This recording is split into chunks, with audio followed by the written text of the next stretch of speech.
About 5 years ago, I lived downtown in a major city in the US.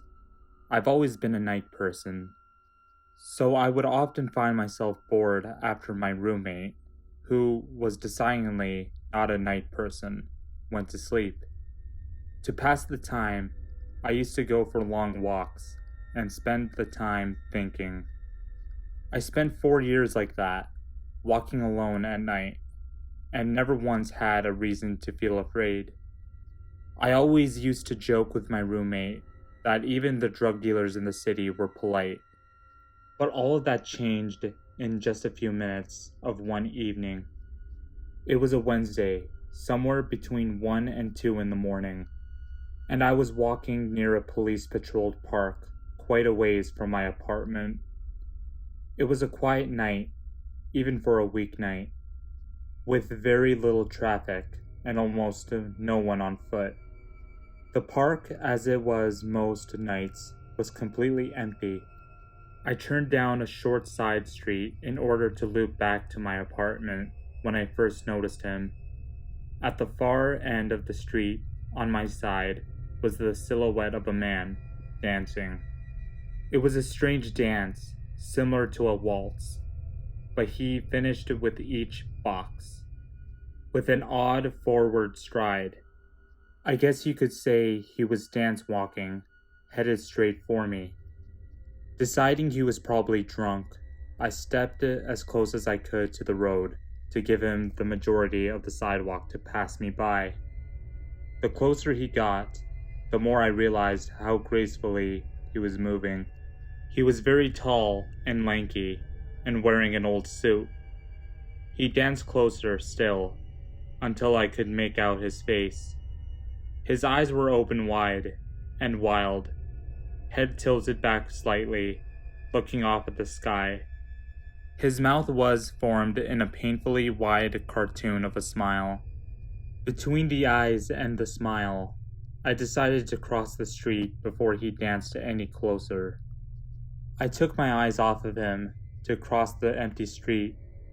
As I reached the other side, I glanced back, and then stopped dead in my tracks.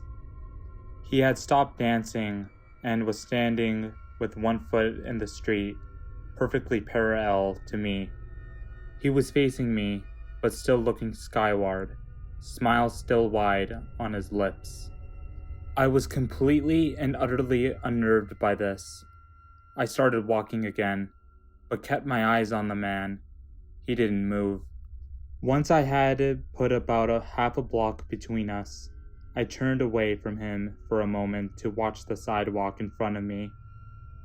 The street and sidewalk ahead of me were completely empty.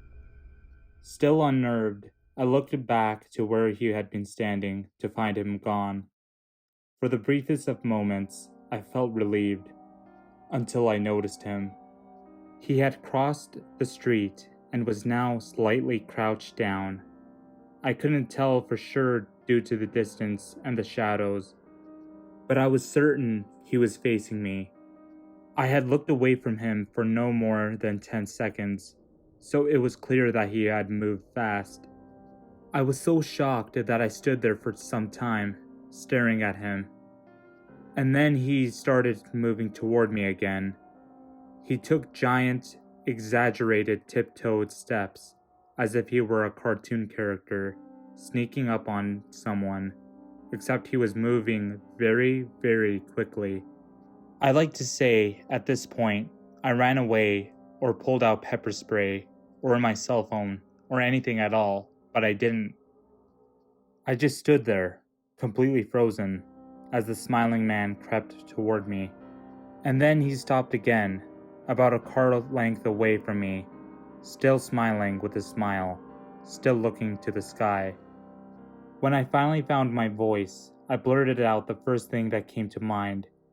What I meant to ask was, "What do you want?" in an angry, commanding tone.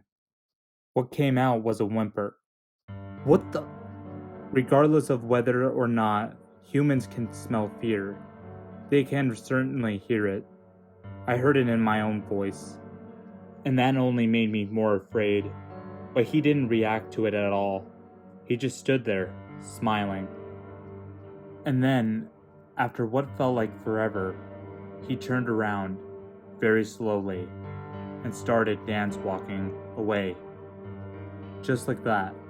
Not wanting to turn my back to him again, I just watched him go, until he was far enough away to almost be out of sight. And then I realized something. He wasn't moving away anymore, nor was he dancing.